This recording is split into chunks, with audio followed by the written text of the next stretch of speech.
Sure. I'm George Conboy, George. Conboy, Con like Nancy, B like Boston, OY, George Conboy. I am chairman of Brighton Securities.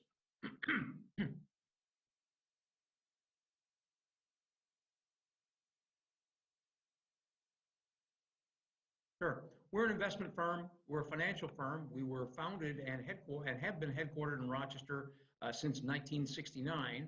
We get a lot of questions about this sort of thing because finance is what we do, money is what we do, interest rates, inflation, any financial concerns are the things we address every day.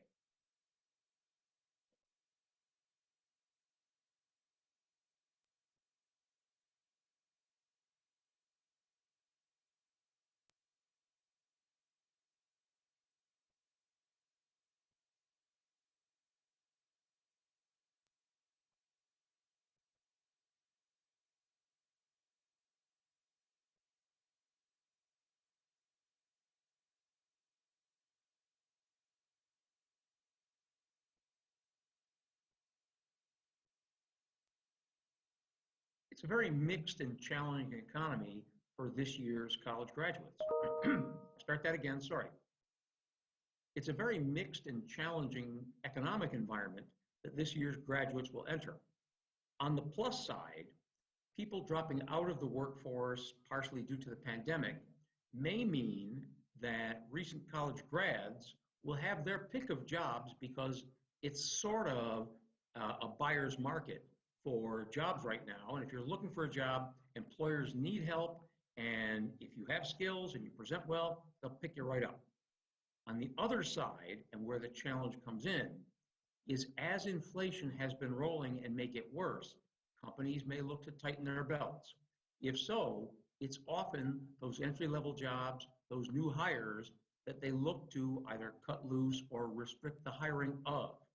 So in some cases, the new grads may have an easier time finding work. In other fields, it may be a bit more challenging.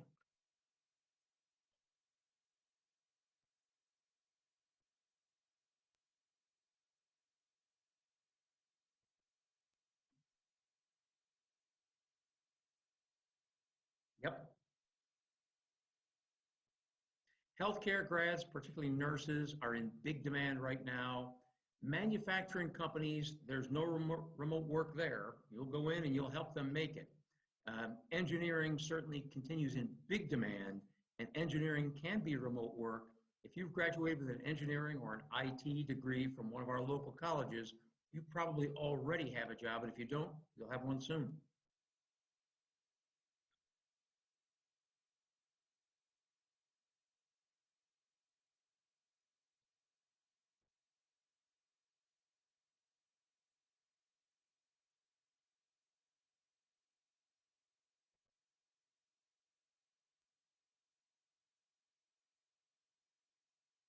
Right.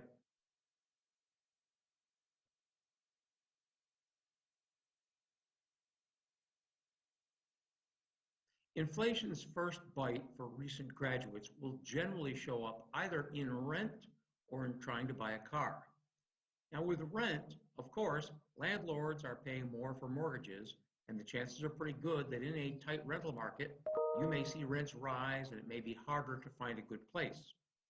For automobiles and mortgages, though mortgages aren't much of a problem for the recent grad, certainly car loans, it's hard to even find a car, and if you can, financing that car will be more expensive than it has been since before the average grad even entered college. So getting a car will be harder to do, paying for that car will be harder to do, and you may see rents rise as well. Three challenges for any new grad. That means they may seek higher wages. And as wages go higher, employers may seek to cut back their workforce. So you've got those countervailing economic factors that really present a challenge for some new grads.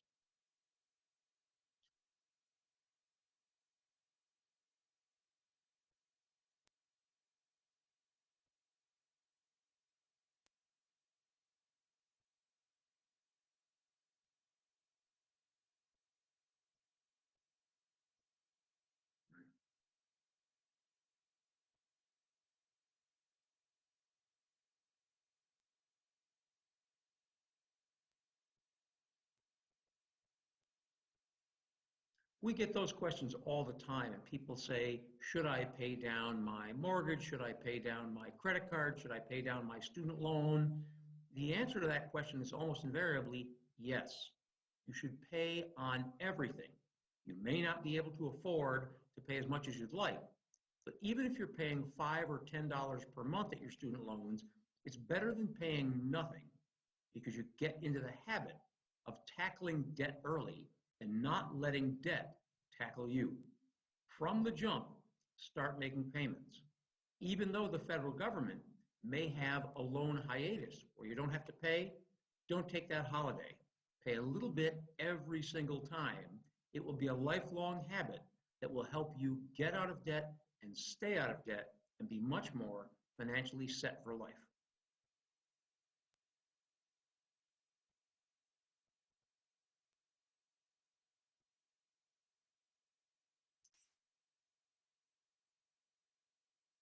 Right.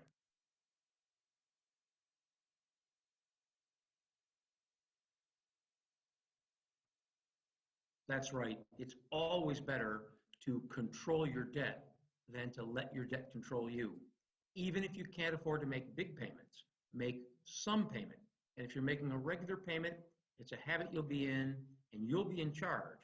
When you take an active role in handling your own debt control, instead of letting debt control you, you've developed a lifelong habit that will serve you well.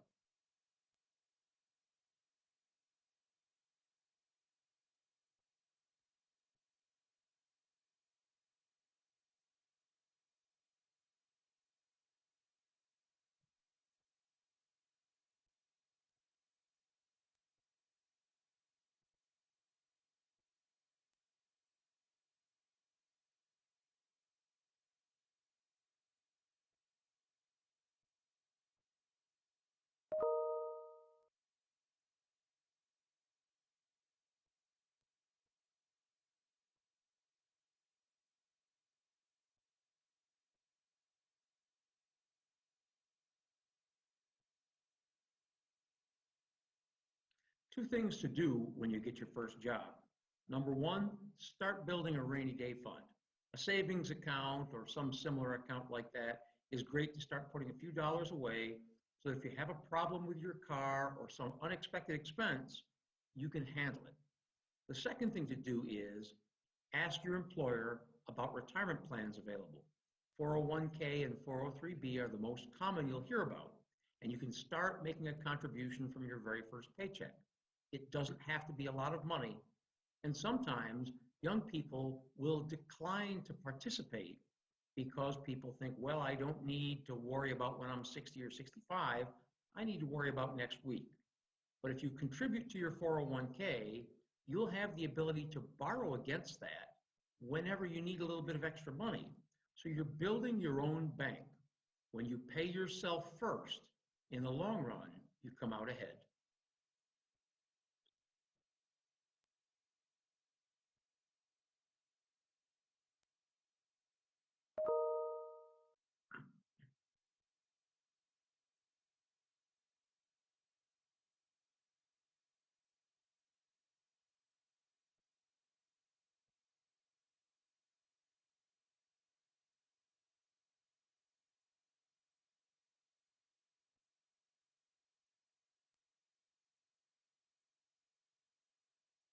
There are two ways to get into home ownership, even when you're young and starting your first job. You could look at buying a two-family home. That way, you live in half, have some tenants live in the other half. You'll have a rental income that will help pay your mortgage. The other way is to buy a house that's something of a fixer-upper, something that requires some sweat equity. It does mean you'll work all day at your job and then come home and spend part of your evenings and weekends fixing up your house. But if you'd like to get ahead in home ownership, either of those two routes can get you into home ownership early and set you on a good financial path.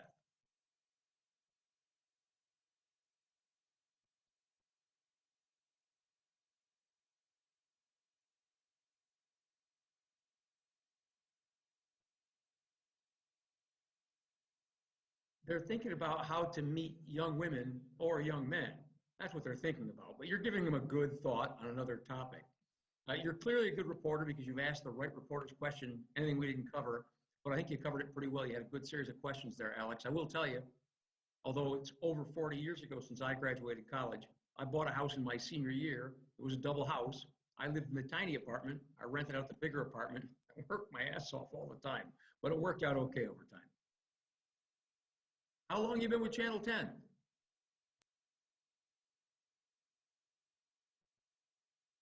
No, you're right, WROC. I'm sorry. Different time zone.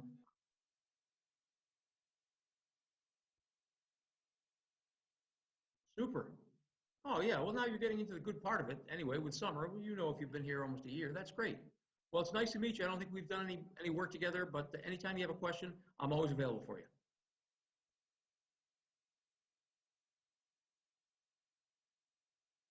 Alex, it's no problem at all. 24/7, call me, text me. Okay. Thank you, sir. Have a great day.